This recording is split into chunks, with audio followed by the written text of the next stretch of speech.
the European Union is going to have to become flexible enough to include within it countries like Britain that are not in the single currency and won't join the single currency, and countries that are in the single currency.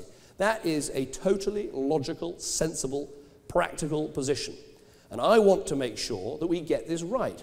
And I'm faced, as I do so, if you like, by two groups of pessimists. There are some pro-European pessimists who say you have to, in Europe, simply sign up to every single thing that anyone in the European Union suggests. You sign every treaty, you agree everything, there are no alternatives. I think they're completely wrong. They've been proved wrong. We didn't join the single currency. That was a good decision. We're not a member of the Schengen No Borders Agreement. That was a good decision. But nonetheless, that is one group of pessimists.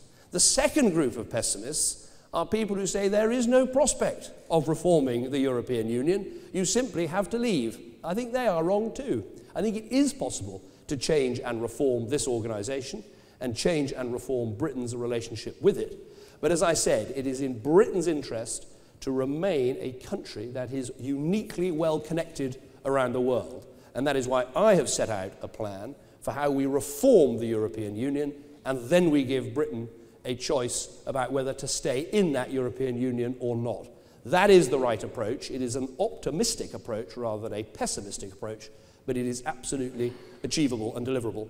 Final point from me is that I see all of this through a very simple prism, which is that Britain is engaged, as other countries are right now, in a global race. We see enormous shifts in wealth and power and influence in our world as these fast-growing countries in the south and the east see huge changes and huge growth. This is, if you like, for the West and for countries like Britain, a sink or swim moment. And I'm determined that Britain is going to be one of the success stories of this century. We will do it by being more competitive, by keeping our taxes down, by reforming our welfare system, by investing in education, by welcome international business here to invest.